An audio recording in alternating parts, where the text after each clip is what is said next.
Hermanos, buenos días a todos.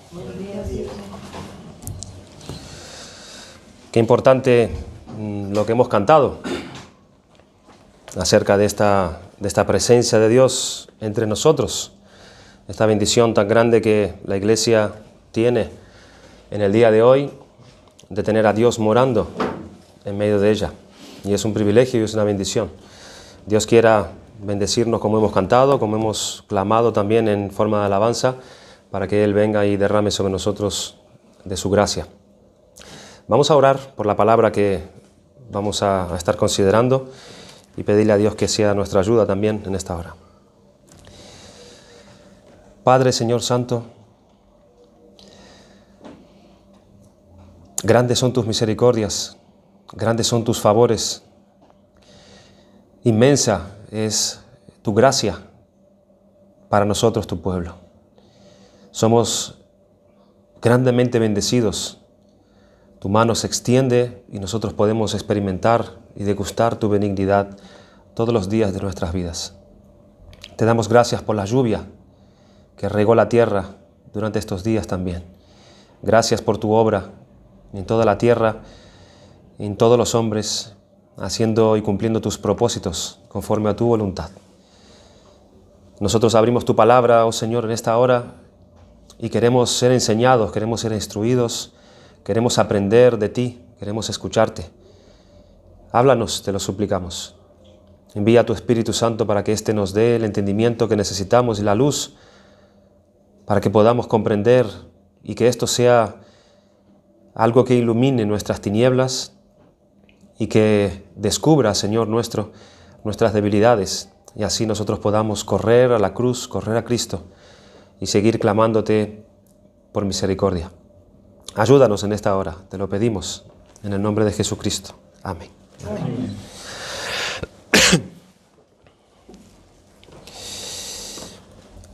Pues bien, vamos a seguir, hermanos, dando continuación al estudio del libro de los Hechos. El domingo anterior, nosotros nos habíamos quedado en dos puntos que nos faltó considerar acerca del capítulo 1. Hoy tocaba comenzar el capítulo 2, lo que era el momento y la promesa siendo cumplida de parte del Padre, que era el derramamiento del Espíritu Santo sobre los discípulos. Pero vamos a considerar en forma rápida, para que no nos queden estos dos puntos atrás, que son importantes también, a la hora que vengamos a considerar ese tiempo en el cual los discípulos estaban allí en aquella espera, en el aposento alto durante 10 días, en los cuales el Señor Jesucristo le dijo a sus discípulos que esperasen en Jerusalén hasta que ellos recibieran la promesa del Padre. Y vimos también la importancia que tiene ese tiempo de espera, el tiempo al que nuestro Señor le place que nosotros estemos esperando antes de tomar parte en la acción o en aquellos trabajos o en aquellas tareas que nosotros debemos de hacer. O en la siguiente etapa de nuestra vida, en la cual nosotros podemos acceder. Es importante esa espera, como Dios va a obrar y va a capacitarnos para lo que Él tiene preparado más adelante. No es una pérdida de tiempo esa espera, sino que esa espera puede ser un tiempo de preparación y de capacitación de Dios para sus hijos. Así que miramos también lo que estos creyentes estuvieron haciendo durante ese tiempo de espera, mientras estaban allí en ese aposento alto. Habíamos comentado esa unanimidad, ¿sí?, que tenía los discípulos, la importancia de que estos estuviesen de esa manera, que estuviesen juntos, unánimes, con una misma mente, con un mismo corazón, con un mismo sentir, esperando todos la misma cosa y buscando todos juntos lo mismo, esa comunión que había entre ellos en ese momento. En segundo lugar, por otro lado, como estos estaban dedicados también a la oración, seguramente ellos estarían allí clamando a Dios por la guía, porque Dios les guiara, porque Dios les hiciera ver las cosas que vendrían por delante. Seguramente estarían también confesando sus pecados, viendo también todas sus debilidades durante el tiempo con Cristo. O también como ellos estarían en una continua acción de gracias a Dios por todo lo que Dios había hecho en esos últimos tiempos. Y nos quedaron dos puntos por ver en la relación a los que estos discípulos hacían mientras estaban esperando en ese lugar. Era un tiempo de esperar en comunión, era un tiempo de perseverar en la oración y era un tiempo también de considerar, de estudiar la palabra de Dios.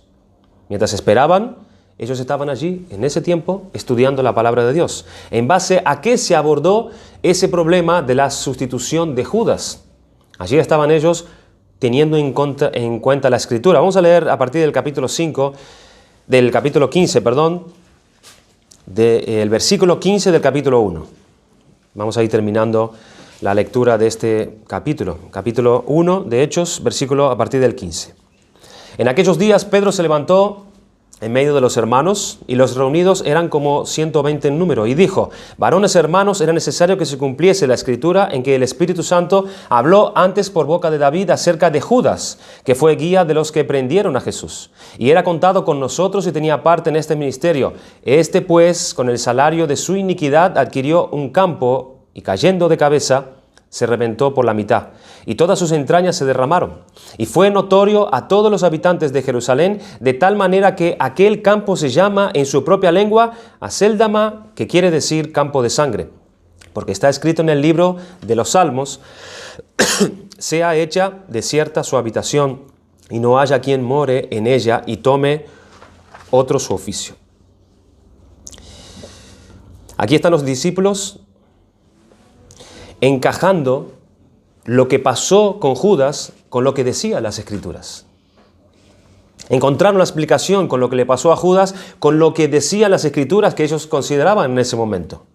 Pero ¿qué dicen las Escrituras acerca de ese tema que ellos tenían en ese momento? La Escritura decía explícitamente: otro tome su oficio. Había allí una directriz para que ellos cumplieran esto. Y esta palabra era para ese mismo momento. Ellos tenían que tomar o buscar el candidato que iba a ocupar el lugar de Judas. Entonces hay que elegir otro para que tome su oficio.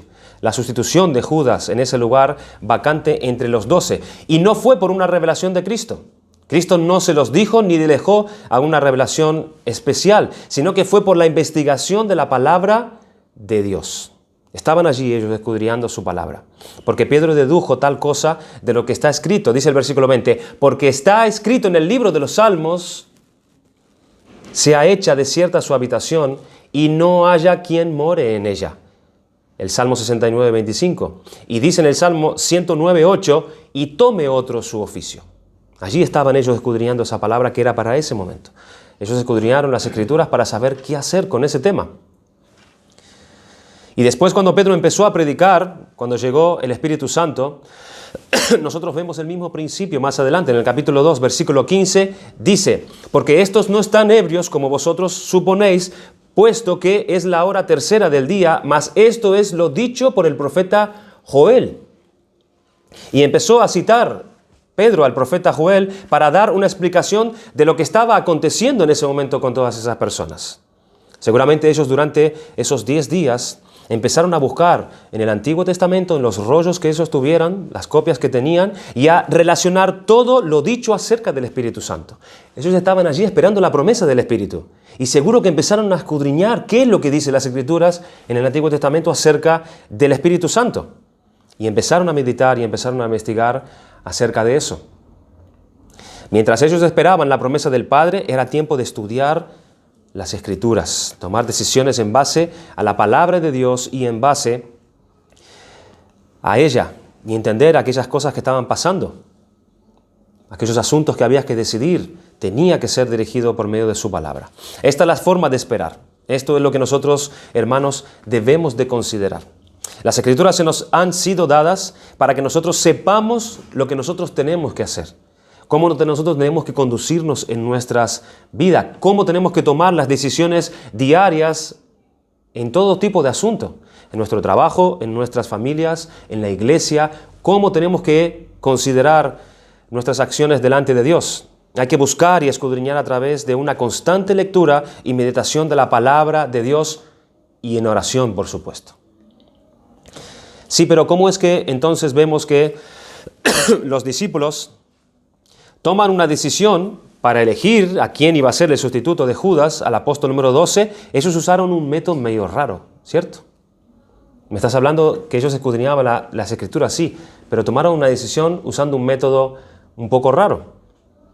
Dice en el versículo 21, es necesario pues que de estos hombres que han estado juntos con nosotros todo el tiempo que el Señor Jesús entraba y salía entre nosotros, comenzando desde el bautismo de Juan hasta el día en que entre nosotros fue recibido arriba, uno sea hecho testigo con nosotros de su resurrección, y señalaron a dos. Aquí vemos que había unos requisitos, tenían que elegir a uno, pero había unos requisitos que tenían que estar en esos dos candidatos. Ellos tenían que haber sido presentes o testigos oculares de la resurrección de Cristo, y tenían que haber estado presentes en todas las enseñanzas de Cristo durante esos 3 años. Y dice que señalaron a dos, había dos que cumplían estas características. José, llamado Barsabás, que tenía por sobrenombre Justo, y a Matías. Y orando dijeron, tú, Señor, que conoces los corazones de todos, muestra cuál de estos dos has escogido. Si hubiese habido uno solo que hubiese cumplido con este requisito, no habría problema ninguno, ya se sabía quién era, porque tenía que tener estas condiciones. Pero había dos, entonces tenían que decidir. Y ellos dicen, orando, dijeron, tú, Señor, que conoces los corazones de todos, muestra cuál de estos dos has escogido, para que tome la parte de este ministerio y apostolado de que cayó Judas por transgresión para irse a su propio lugar, y les echaron suertes, y la suerte cayó sobre Matías, y fue contado con los 11 apóstoles.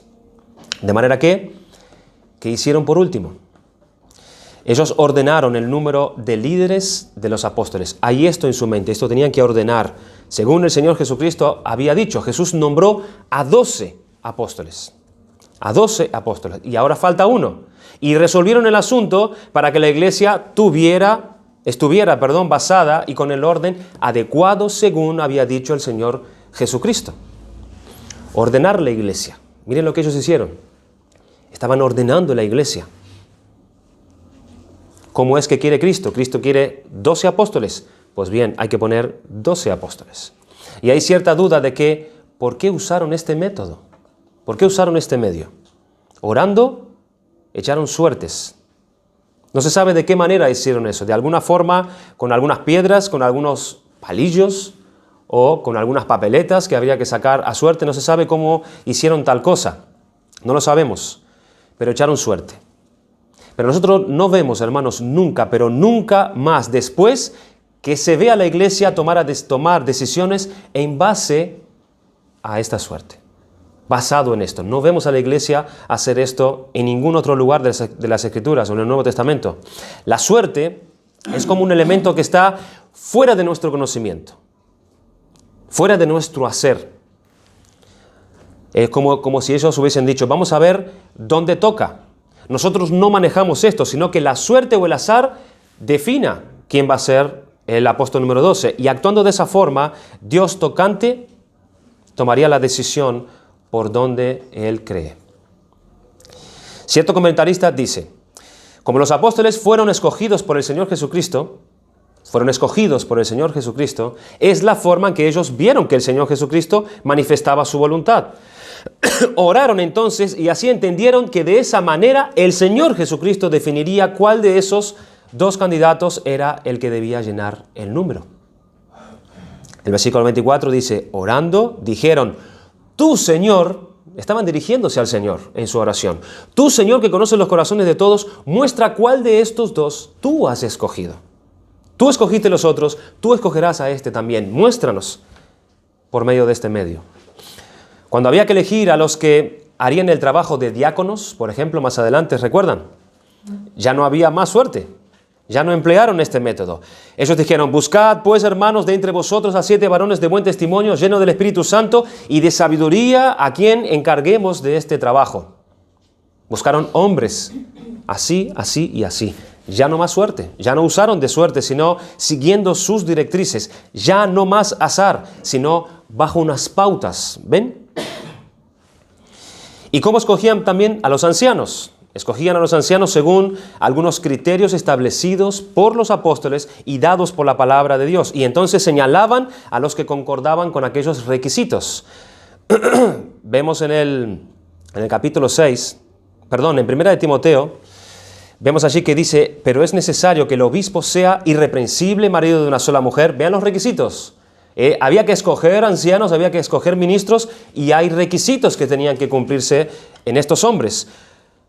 Marido de una sola mujer, sobrio, prudente, decoroso, hospedador, apto para enseñar, no dado al vino, no pendenciero, no codicioso de ganancias deshonestas, sino amable, apacible, no avaro, que gobierne bien su casa, que tenga a sus hijos en sujeción con toda honestidad, pues el que no sabe gobernar su propia casa, ¿cómo cuidará de la iglesia de Dios? No un neófito, no sea que emaneciendo se caiga en la condenación del diablo. También es necesario que tenga buen testimonio de los de fuera, para que no caiga en descrédito y en lazo del diablo. Miren qué cantidad de requisitos tenía que cumplir uno que iba a ser llamado para el ministerio obispado.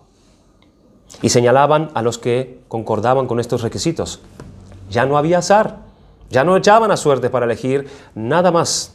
Pero aquí, a la hora de elegir el apóstol número 12, como que ellos querían dejar que sea el Señor Jesucristo quien elija al apóstol. Lo hicieron así en esta oportunidad, pero nunca más vemos que ellos hayan empleado este método más adelante. Y de esta forma, la iglesia quedó organizada, quedó ordenada y preparada para recibir la promesa del Padre. Miremos entonces, hermanos, cómo fue este tiempo de espera y cómo es que todo para nosotros un ejemplo de estos hombres, para nosotros en este tiempo, en los tiempos nuestros de espera.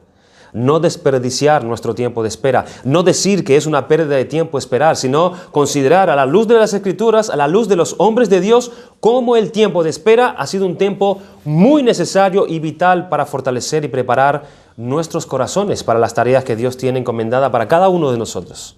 Tiempos de estudio de la palabra de Dios y profundizar. Tiempos de obediencia. Tiempos de estar unánimes y de tratar con nuestros propios corazones para estar unánimes en la iglesia. Tiempo para ordenar las cosas que hay que ordenar y tiempos de perseverar en la oración. Nosotros hemos pasado por todo este tiempo. Nosotros cuando estábamos en cierta manera en nuestros hogares, sin saber cómo conducirnos realmente en la iglesia, qué teníamos que hacer, el Señor envió a hombres que nos ordenó conforme a la palabra de Dios, los principios de la iglesia, cómo teníamos que estar establecidos en la iglesia, cómo teníamos que conducirnos, cómo teníamos que ordenarnos, cómo teníamos que acercarnos a Dios, cómo debíamos predicar la palabra de Dios. Dios ha hecho eso en nosotros. Ellos estaban haciendo exactamente lo mismo allí, ordenando la iglesia, esperando y haciendo lo que les tocaba hacer. Vamos a dejar entonces esto a un lado para adentrarnos en el capítulo 2. Vamos a leer los primeros 13 versículos de ese capítulo 2. Y dice así: Cuando llegó el día de Pentecostés, estaban todos unánimes juntos, y de repente vino del cielo un estruendo como de un viento recio que soplaba, el cual llenó toda la casa donde estaban sentados. Y se les aparecieron lenguas repartidas como de fuego, asentándose sobre cada uno de ellos. Y fueron todos llenos del Espíritu Santo, y comenzaron a hablar en otras lenguas, según el Espíritu les daba que hablasen. Moraban entonces en Jerusalén judíos varones piadosos de todas las naciones bajo el cielo. Y hecho este estruendo, se juntó la multitud. Estaban confusos, porque cada uno les oía hablar en su propia lengua. Y estaban atónitos y maravillados, diciendo: Mirad, ¿no son galileos todos estos que hablan? ¿Cómo pues les oímos nosotros hablar cada uno en nuestra lengua en la que hemos nacido? Partos, medos, elamitas y los que habitamos en Mesopotamia, en Judea, en Capadocia, en el Ponto y en Asia, en Frigia y Panfilia, en Egipto y en las regiones de África más allá de Cirene. Y romanos aquí residentes, tanto judíos como prosélitos, cretenses y árabes, les oímos hablar en nuestras lenguas las maravillas de Dios. Y estaban todos atónitos y perplejos, diciendo unos a otros: ¿qué quiere decir esto? Mas otros, burlándose, decían: están llenos de mosto. Pasaron los 10 días de espera y se nos dice que los discípulos permanecían en la misma postura que en el primer día. Estaban allí en el 10º día, en el último día, en el cual ellos no sabían todavía, pero ellos continuaban en la misma condición. Estaban unánimes, estaban juntos y seguían perseverando en lo mismo. La misma actitud continuó cuando de repente llegó lo que ellos estaban esperando. de manera repentina, como nos dice el texto, y de repente. Vamos a considerar entonces este capítulo 2. Por supuesto que no lo veremos todo porque no nos va a alcanzar el tiempo, pero vamos a considerar algunas cosas que son importantes y que nos va a dar ya un inicio para que empecemos a considerar este día, el día de Pentecostés. Es un capítulo central, este capítulo 2, en el libro de Hechos. Es uno de los pasajes importantes de la historia de la revelación de Dios. Y entonces merece que nosotros le demos un poco de tiempo, merece que nosotros le demos un poco de atención para considerar con cuidado lo que aquí está enseñando para todos nosotros. Nos va a llevar este capítulo 2 seguramente un par de domingos. Así que podemos comenzar a ver algunos versículos de este capítulo, los que hemos leído. Cuando el Espíritu Santo fue derramado, como dice otro autor, el Señor vino a su templo. El Señor vino a su templo. Y en la persona del Espíritu Santo, el Señor llegó a su templo. En el libro del profeta Ezequiel se nos menciona que el Señor se va del templo. Se va del templo. En el antiguo pacto Dios había escogido morar en el templo y a partir de ahí manifestarse desde ahí a su pueblo. Bendecirlo, guiarlo y hacer todo lo que Él había dispuesto en su gracia para el pueblo. Pero por causa de la incredulidad y la dureza del corazón del pueblo, se nos dice en Ezequiel que Dios partió de su pueblo, los abandonó. Por causa del pecado de Él, Dios retiró su gloria del templo. Dicen que en Ezequiel capítulo 11, la gloria del Señor se elevó de en medio de la ciudad y se detuvo sobre el monte que está al oriente de la ciudad. Aquí está la salida de la presencia de Dios de la ciudad y del templo. Y hermanos, sería del pueblo en ese tiempo cuando Dios retiró su presencia, donde Dios retiró su protección. Pero aquí en Hechos 2, nosotros vemos que el Señor vuelve a su templo. Él vuelve a su templo. El Espíritu Santo es derramado sobre la iglesia para permanecer ya para siempre y nunca más ser retirado. Lucas esencialmente quiere que nosotros sepamos que tanto la obra del Señor Jesucristo como el comienzo y la obra de la iglesia en este mundo se debe y va encauzada por la acción sobrenatural del Espíritu Santo, que es la gloria misma y la misma presencia de Dios, y que es lo que da lugar al comienzo de la iglesia. El Espíritu Santo ahí fue derramado y empezó a predicarse la palabra de Dios, el Evangelio de Cristo. Y a través de esta predicación se dio a luz a este cuerpo que es la iglesia, con una clase de vida peculiar, con una manera particular de vivir y desenvolverse y de manifestarse en este mundo. Nacía la iglesia del nuevo pacto. Ese día. Si nosotros hiciéramos una lista de los eventos de la historia general, ¿cuáles serían los eventos más importantes de la historia? Si pudiéramos considerar la historia de los hombres, ¿cuáles serían los eventos más importantes, característicos de la historia de la humanidad? Yo estuve pensando en eso y enumeré algunas cosas. Podría ser quizás la pisada del hombre en la luna, un evento que ha marcado la historia de toda la humanidad. Podría ser, por ejemplo, el descubrimiento de las Américas, donde se han unido dos continentes allí y ha sido significativo. Fue quizás el Renacimiento. Las ciudades crecieron y el sistema feudal se fue sustituyendo por el sistema capitalista. Quizás fue eso un acontecimiento importante en la historia de la humanidad. O la caída del muro de Berlín. No sé muy bien lo que implica, pero sé que fue un acontecimiento importante en la historia de Europa, por lo menos. O alguna feroz crisis económica que fue un antes y un después para la humanidad. No lo sabemos. Si nosotros hiciéramos una lista de los eventos de la historia, ¿cuáles serían los más importantes, los eventos más importantes? Una persona humanista llenaría esa lista de muchos eventos que no serían para nada bíblicamente relevantes. Para nada. Pero nuestra lista, la de los creyentes, tiene que manejar las prioridades de la historia de la redención. Tenemos de manera paralela como dos historias avanzando desde el comienzo de la caída del hombre. Dos historias. La de los hombres, que es como una espiral Yo escuché a un predicador explicarlo y fue muy útil, como si hubiese dos historias. Está la historia del hombre y la historia de Dios.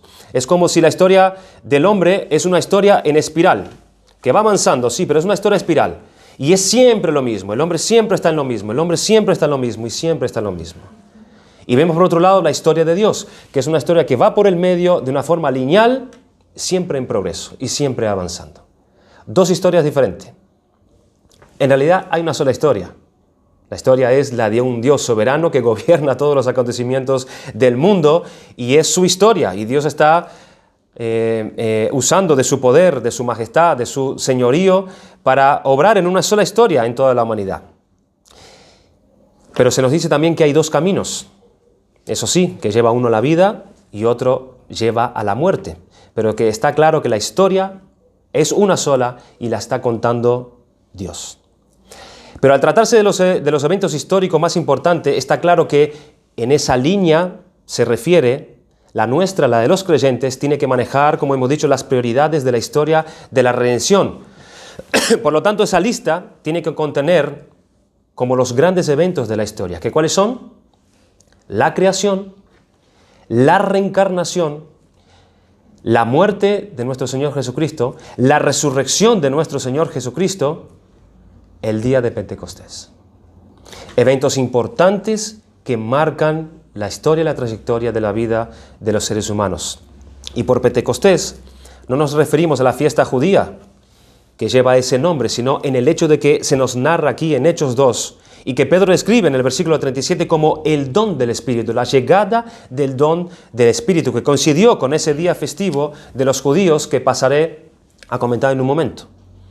Otros eventos significativos vendrían después de Pentecostés. ¿Cuáles serían estos? Sería la segunda venida de nuestro Señor Jesucristo y el juicio final. Allí están los eventos fundamentales. Pero los eventos ya ocurridos son estos los principales: la creación, la reencarnación, la crucifixión, la resurrección y el día de Pentecostés, la venida del Espíritu Santo al mundo, a la iglesia de Cristo. Sin el evento de Pentecostés, la iglesia no fuera jamás iglesia. Jamás. Ni el Evangelio hubiera recorrido el mundo entero si no hubiese un día de Pentecostés. Pentecostés es un evento que está ligado de manera esencial con la formación de la iglesia y con la expansión del Evangelio por todo el mundo. ¿Por qué hay iglesia? Porque el Evangelio ha llegado a nuestro país, hasta nosotros, porque hubo un Pentecostés. El día de Pentecostés hizo la diferencia. Dice Martin Lloyd-Jones en su comentario a Hechos, y él dice: el día de Pentecostés fue uno de los momentos más decisivos de la historia mundial. El día de Pentecostés fue un día memorable, esencial para la iglesia cristiana.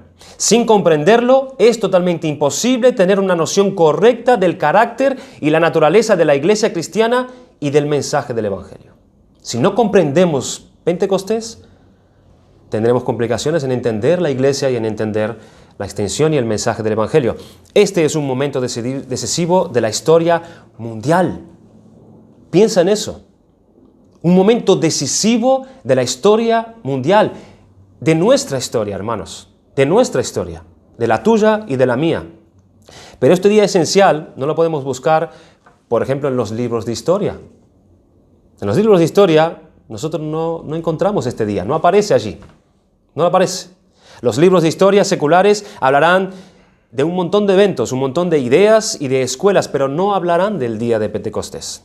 Sin embargo, en la historia de la redención, la creación, la reencarnación, la muerte y la resurrección de Jesucristo y Pentecostés son 4 pilares de la vida que Dios ha descrito como la historia de la redención en su palabra.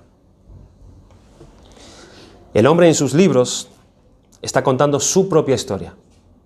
Y Dios en su libro, la Biblia, Él está contando la suya. Su gloria y la redención de los hombres. Esa es su historia. Y quisiera que podamos considerar este evento con la magnitud y la importancia que tiene en la historia de toda la raza humana. Está claro que hasta este día los judíos venían festejando, celebrando una fiesta que tenía relación con este día 50, como lo mencionamos ya en algún momento. Había 3 fiestas solemnes anuales que acompañaba al pueblo de Israel. Tres fiestas solemnes, las tres fiestas más importantes. Una era la Pascua, otra era la fiesta de las semanas, que era la fiesta de Pentecostés, y la fiesta de las cabañas, o sea, la fiesta de los tabernáculos. Pentecostés es el nombre griego de un término que significa, como hemos dicho, quincuagésimo, que quiere decir 50 días. Lo comentamos ya. Porque era la fiesta que se hacía 50 días después de la Pascua. Terminaba la Pascua, pasaban 50 días y se conmemoraba, se celebraba la fiesta de las semanas, es decir, 7 semanas. 7 semanas por 7 días es igual a 49. Nos falta un día, el día de reposo. Y allí se cumplía los 50 días después de la Pascua. Era el nombre de la fiesta de las semanas. Miremos entonces de dónde viene y cómo era esta fiesta. Vayan conmigo a Levítico 23. Levítico 23.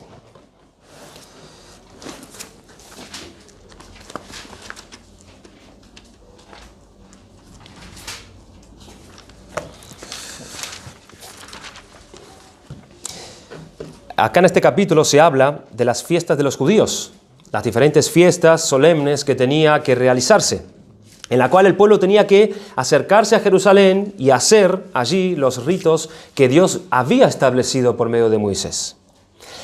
¿Para qué eran estas fiestas? Aquí hay fiestas establecidas por Dios. ¿Para qué eran estas fiestas? ¿Para qué Dios marcaba en un calendario ciertos días donde el pueblo debía celebrar estas fiestas? ¿Para qué eran? ¿Qué propósito tenían? Bueno, estas fiestas eran recordatorios para el pueblo, eran recordatorios de la obra de la redención de Dios, para que ellos tuvieran constancia de ello. Porque recuerden que ellos no tenían Biblia, ninguno de ellos tenía la Biblia, ellos no traían ni se llevaban la Biblia para sus casas como lo hacemos nosotros hoy. Esto de leer las Escrituras no era posible para ellos. Esto de que cada uno se llevara un rollo para su casa, no, esto no existía. Ni siquiera muchos de ellos sabrían leer, siquiera. Entonces estas fiestas eran parte importante para que el pueblo recordase los hechos de la redención y la salvación de Dios. Para que ellos también viniesen al templo de Dios a ofrecer sus ofrendas para ser enseñados en la ley de Dios. ¿Por qué? Porque allí en el templo o en el tabernáculo había hombres que leían la ley.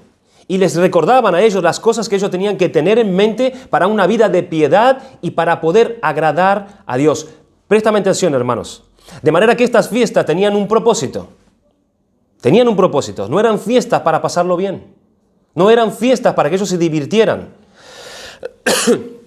Donde se pusieran a beber o se pusieran a divertirse. Aunque se emplea aquí esta palabra fiesta. Una fiesta en el día de hoy, ¿qué es? Si tuviéramos que hablar de fiesta, ¿qué es una fiesta? Pues pasarlo bien. Es un lugar donde iríamos a divertirnos. Es una fiesta. Quizás a beber, quizás a reírse y a estar un momento allí con otras personas.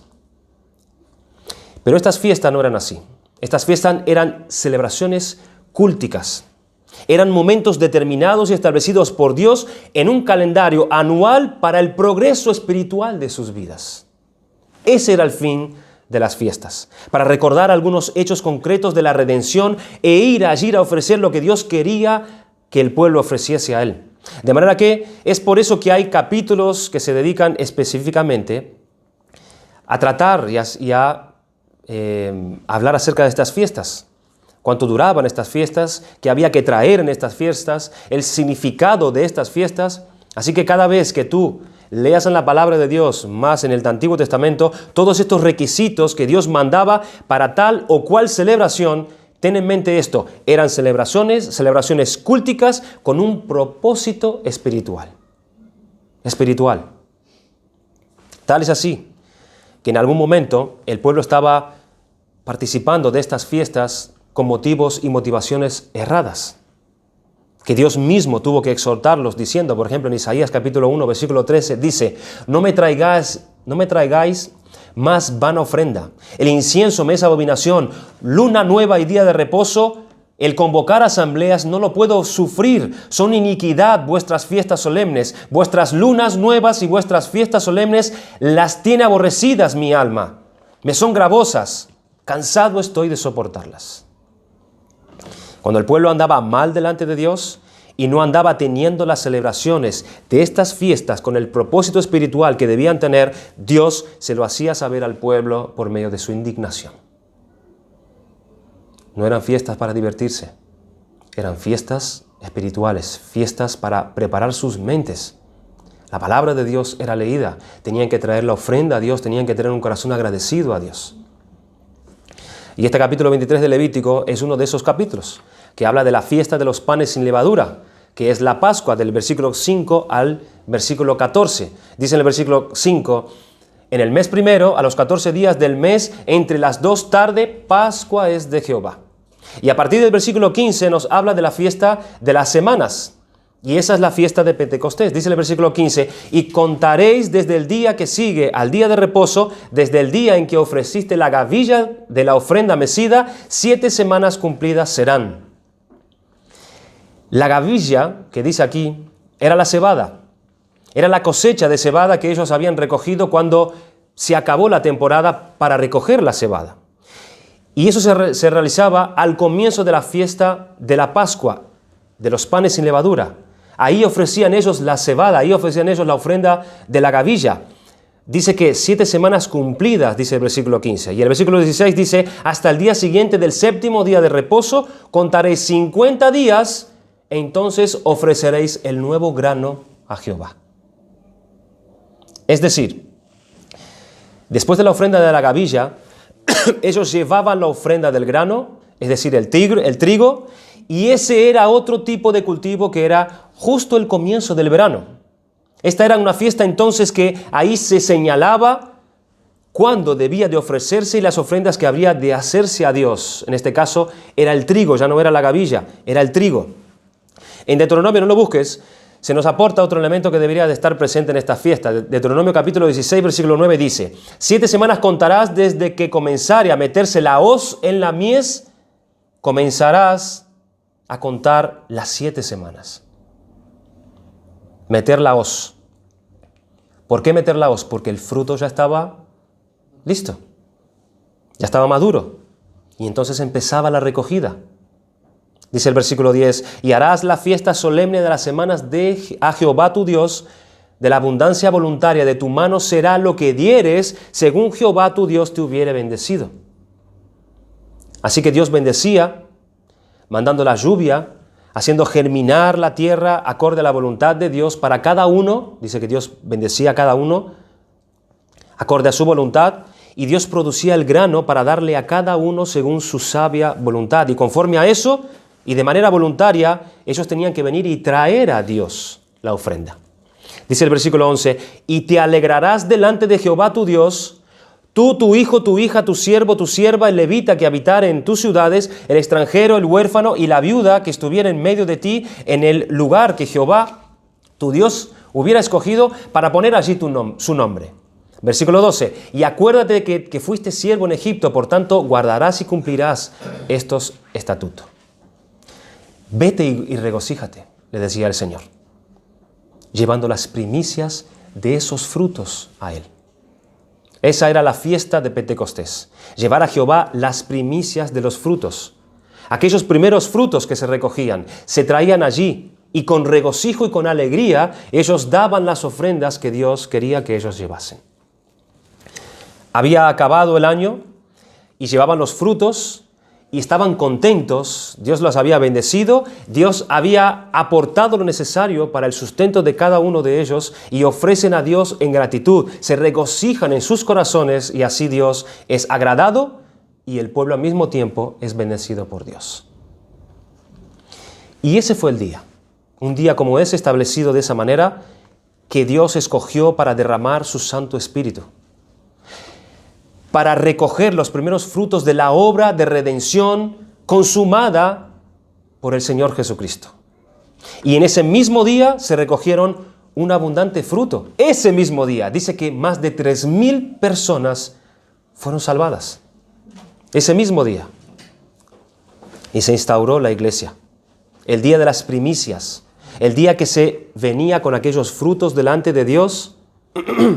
ese fue precisamente el día que Dios escogió para manifestar los frutos de la obra del Señor Jesucristo en su redención, los frutos de su muerte, el día de Pentecostés.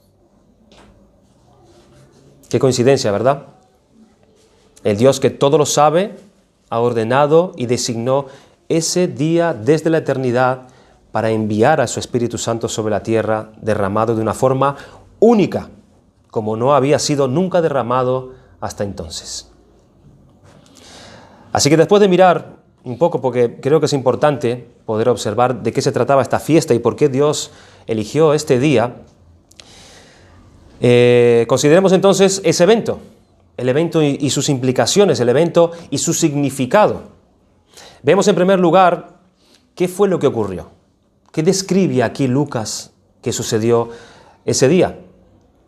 Nosotros podemos dividir el pasaje en tres partes de manera natural. Los primeros 13 versículos, donde se narra lo que ocurrió. Luego los versículos del 14 al 41, vemos la predicación del primer sermón de Pedro y los resultados de esa predicación, y donde aún él explica lo que está ocurriendo, porque ellos fueron acusados de algo en ese momento. Fueron acusados de estar borrachos. Y Pedro tiene que aclarar qué es lo que está ocurriendo en ese momento. Así que veamos en primer lugar parte de estos 13 versículos que no llegaremos ni en sueños. La venida del Espíritu Santo. Leemos los primeros 13 versículos. Aquí tenemos a todo este pueblo, a todo este grupo de personas, a todos estos discípulos en este aposento. Todos juntos, unánimes. ¿Y qué fue lo que ocurrió? Primero decir que lo que ocurrió fue algo que se pudo escuchar. Ellos pudieron escuchar lo que estaban pasando allí. Dice el versículo 2, y de repente vino del cielo un estruendo como de un viento recio que soplaba, el cual llenó toda la casa donde estaban sentados. El versículo 6 dice que hubo un estruendo que llamó la atención de muchas personas que estaban fuera. ¿Cómo habrá sido ese estruendo? Que ahí había más de 3.000 personas. Sabemos que se salvaron 3.000, pero seguro que había más de 3.000 personas. ¿Con qué fuerza habrá sonado ese estruendo? Aquello fue audible, y fue audible por muchas personas. No dice el pasaje que se sintió el viento, sino que habla del ruido, del estruendo de ese viento.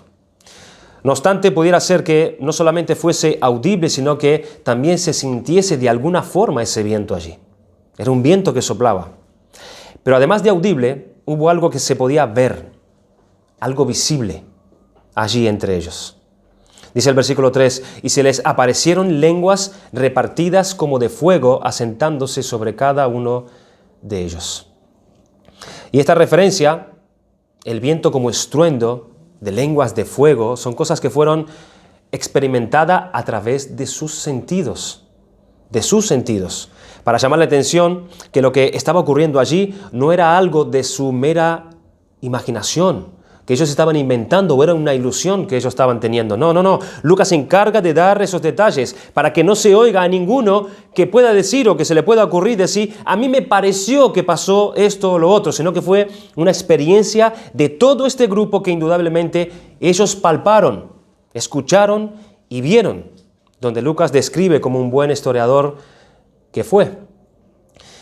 Podemos también especular en cuanto a la simbología de estos elementos. La palabra Espíritu Santo en el griego, como en el hebreo, significa viento.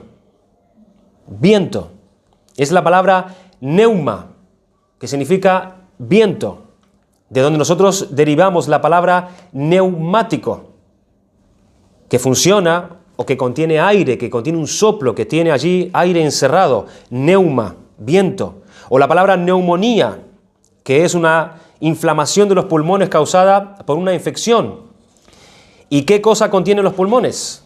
Aire, viento, neuma. La neumonía es una infección en aquella parte del cuerpo que contiene aire, o sea, los pulmones. El Señor Jesucristo usó esta simbología en Juan capítulo 3. Él dijo, versículo 5, respondió Jesús, de cierto te digo, que el que no naciere de agua y del Espíritu no puede entrar en el reino de Dios. Lo que es nacido de la carne, carne es, y lo que es nacido del Espíritu, Espíritu es. No te maravilles de que te dije, os es necesario nacer de nuevo. Versículo 8, el viento sopla de donde quiere y oyes su sonido, mas ni sabes de dónde viene ni a dónde va. Así es todo aquel que es nacido del Espíritu. El viento sopla de donde quiere. Cuando el Señor dice el viento sopla, la versión revisada inglesa traduce el Espíritu alienta. El Espíritu alienta de donde quiere. No nos puede ver, pero ahí está el Espíritu haciendo su obra. Un aspecto importante en la venida del Espíritu Santo es lo repentino de su aparición. Y de repente vino del cielo sorpresivamente. Sorpresivamente. Dice también que vino del cielo. Vino directamente del cielo. Es un viento dirigido desde un lugar específico hacia otro lugar específico. No es un viento en el que nosotros estamos acostumbrados a sentir o a ver. Los vientos no vienen de arriba. Ningún viento viene de arriba. Los vientos vienen de los lados. Del norte, del sur, del este y del oeste. Ningún viento viene de arriba. El viento nunca viene del cielo. Pero este viento fue enviado desde el cielo. Fue algo inusual. Dice también que llenó toda la casa. La representación es notable y similar a la gloria de Dios que era manifestada en el tabernáculo o en el templo. Dice en Éxodo capítulo 40, versículo 34, entonces una nube cubrió el tabernáculo de reunión y la gloria de Jehová llenó el tabernáculo. Así era en el pasado. La gloria de Jehová descendía y llenaba el tabernáculo. Y aquí dice que la gloria de Dios llenó el aposento alto. Dice el versículo 2, y de repente vino del cielo un estruendo como de un viento recio que soplaba, el cual llenó toda la casa donde estaban sentados. Es interesante leer en Éxodo capítulo 40, 33 que dice, entonces una nube cubrió el tabernáculo de reunión y la gloria de Jehová llenó el tabernáculo. Pero también dice en el versículo 35, y no podía Moisés entrar en el tabernáculo de reunión porque la nube estaba sobre él y la gloria de Jehová lo llenaba todo. Pero que dice en Hechos 2, prestad atención, dice que el cual llenó toda la casa donde estaban ellos allí sentados. Antes, cuando la gloria de Dios, cuando la presencia de Dios estaba en el tabernáculo, nadie podía entrar. Nadie podía entrar porque eso significaba la muerte. Dios le advirtió a Moisés mismo cuando éste quiso ver la gloria de Dios en Éxodo capítulo 33, 18, 23. Y entonces dijo, te ruego que me muestres tu gloria. Y le respondió, yo haré pasar todo mi bien delante de tu rostro y proclamaré el nombre de Jehová delante de ti y tendré misericordia del que tendré misericordia y seré clemente para con el que seré clemente. Versículo 20, dijo más, no podrás ver mi rostro, porque no me verá hombre y vivirá. Y dijo aún Jehová, he aquí un lugar junto a mí, y tú estarás sobre la peña. Y cuando pase mi gloria, yo te pondré en una hendidura de la peña y te cubriré con mi mano hasta que haya pasado. Después apartaré mi mano y verás mis espaldas, mas no verás mi rostro. Antes, cuando la gloria de Dios, cuando la presencia de Dios estaba en el tabernáculo, nadie, absolutamente nadie podía entrar. Nadie. Porque eso significaba la muerte instantáneamente. Pero ¿qué estaba pasando en este aposento alto, hermanos? La gloria de Dios descendió donde ellos estaban y fueron llenos de su gloria, fueron llenos de su espíritu. ¿Me está siguiendo? ¿Podemos ver la magnitud y la importancia de este evento, hermanos? Lo que el mismo Moisés no pudo tener ante su rostro, él no pudo recibir ante su ruego, estos en el aposento alto lo obtuvieron, lo obtuvieron. Dios vuelve a habitar entre los hombres por medio de su Espíritu. El hombre vuelve a habitar en la misma presencia de Dios y puede seguir viviendo al mismo tiempo. El día de Pentecostés. Qué importante fue ese día. En cuanto al fuego, el fuego tiene varios significados en la Escritura. Vemos que el fuego es asociado en la Escritura con juicio, con condenación. El infierno es descrito en la Biblia como el fuego eterno o como un lago de fuego ardiente con azufre. También es asociado con el carácter judicial de Dios. Dios es descrito como fuego consumidor. Pero el fuego también es utilizado en las Escrituras para hablar de algo que es probado. Por ejemplo, los metales son probados con fuego. Pedro describe en las tribulaciones y en las aflicciones de los creyentes cómo nosotros somos probados por fuego. Pero lo más probable es que este texto esté usando el fuego con otra imagen para dar a entender la presencia de Dios. La presencia de Dios. Este es el cumplimiento de la descripción de Juan el Bautista que él hace del poder de Jesús. Él dice, Él bautizará en el Espíritu Santo y fuego. Y fuego. Mateo 3, versículo 11. A menudo en el Antiguo Testamento el fuego es simbólico o símbolo de la presencia de Dios, especialmente en la relación con la santidad, el juicio y la gracia de Dios. Por ejemplo, Moisés oyó la voz de Dios en la zarza ardiendo, diciendo que se quitara sus sandalias. Allí estaba ese fuego expresando o queriendo dar a entender la santidad de Dios ante Moisés. El fuego como señal de la presencia de la santidad de Dios. Dice que el fuego consumió el sacrificio de Elías. En Primera de Reyes 18:38. El fuego como señal de la presencia del juicio de Dios fue en ese momento. Y un carro de fuego, ¿recuerdan? Llevó a Elías al cielo. Segunda de Reyes 2:11. El fuego como señal de la presencia de la gracia de Dios. El fuego, símbolo de la divina presencia. Esa imagen también que experimentó el pueblo de Israel cuando éste fue guiado por una columna de fuego por la noche. La presencia de Dios manifestada en ese fuego. El texto puede estar usando esta figura de lenguas de fuego, asentándose sobre cada uno de ellos, para hablar de una íntima comunión espiritual que ellos ahora iban a tener con Dios. De una manera más intensa de lo que se había visto hasta ese momento. Dos cosas acontecen a continuación e inmediato con los dos símbolos. Dice que todos fueron llenos del Espíritu y que todos comenzaron a hablar en otras lenguas como una capacidad dada por el Espíritu en ese momento. No me voy a meter en hablar acerca de la llenura del Espíritu, ni siquiera hablar de las lenguas como un don del Espíritu. En otro momento lo trataremos de manera más pausada. Pero Lucas nos dice que el estruendo y el ruido fue tan fuerte que miles de personas se aglomeraron en ese lugar. No fue algo secreto que ellos vivieron solamente allí. No fue algo que podía pasar sin ser notado, pero el asombro de ellos fue en aumento cuando ellos empezaron a escuchar a estos que hablaban en su propia lengua. La presencia del Espíritu Santo en la vida de los discípulos, en concreto y particularmente en cada uno, era algo que les sobrepasaba. Y esto se manifestó y empezaron a hablar y comenzaron a hablar en otras lenguas. Y se desbordaba la presencia de Dios. La presencia de Dios que había en sus almas se empezaba a desbordar. Una cosa nueva que ellos no habían conocido hasta entonces. Se desbordaba a través de sus lenguas, a través de su boca. ¿Y de qué hablaban? ¿Qué cosas eran que salían de la boca de ellos?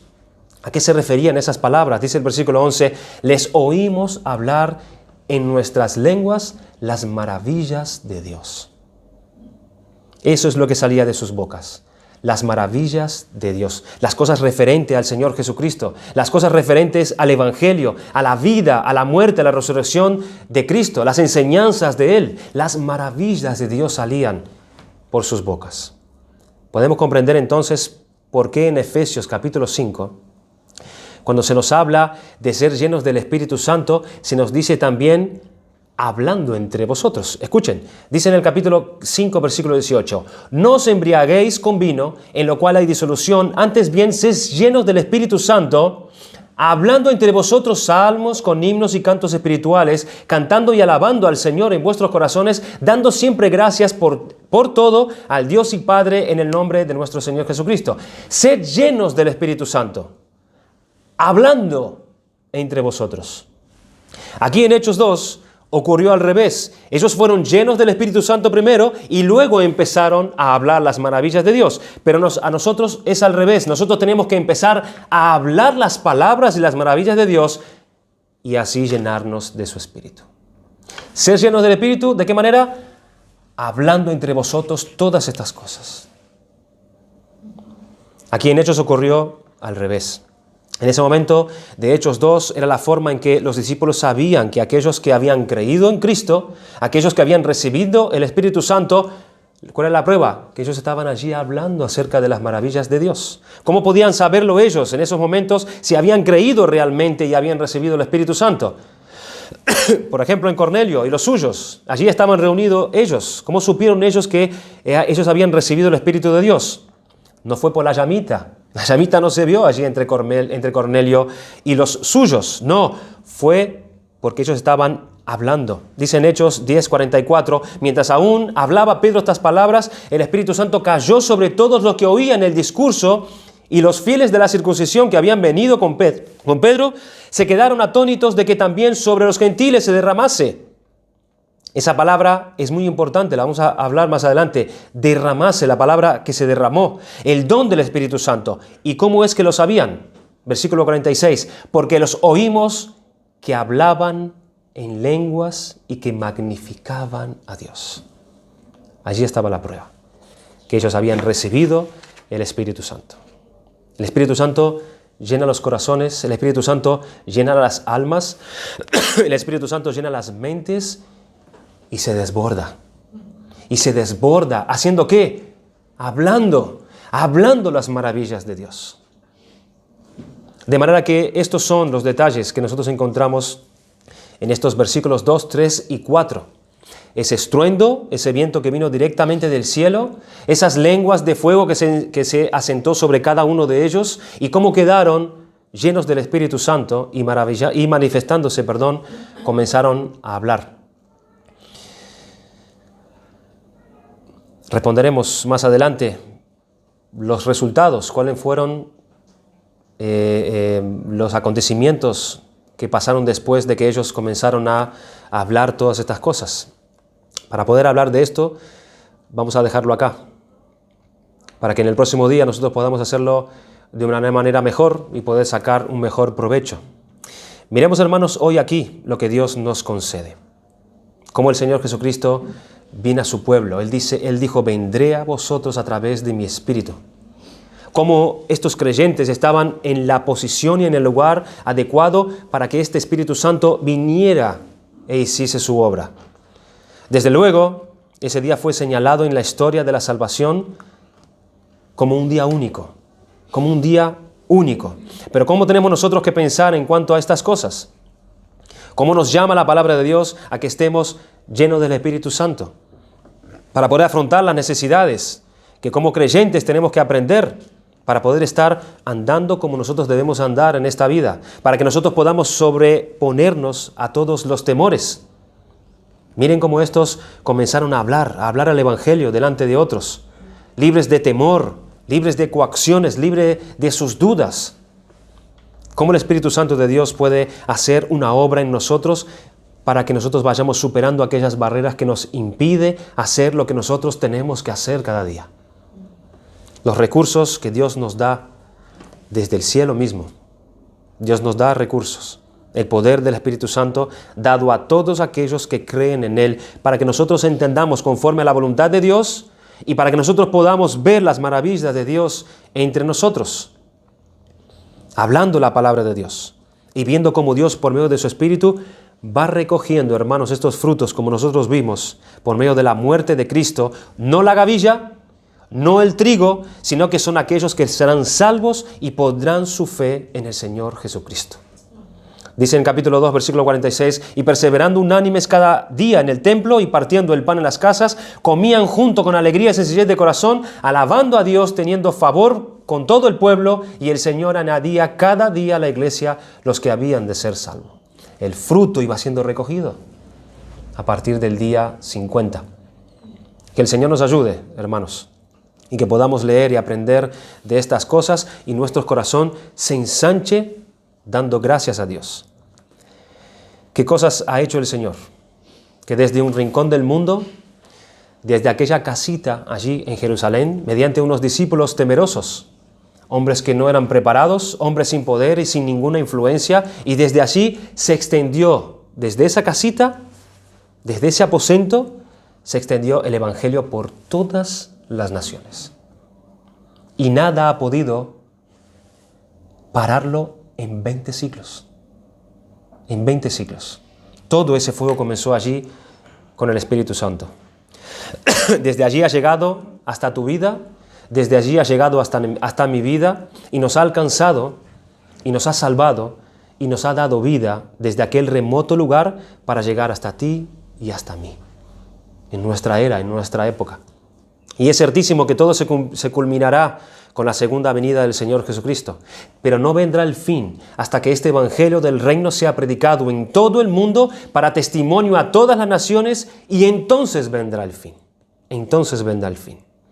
Dios está haciendo su obra, hermanos, y a veces nuestros ojos parece que, a lo que nosotros vemos, parece que Dios no está haciendo nada, pero qué obra tan tremenda está haciendo Dios entre nosotros.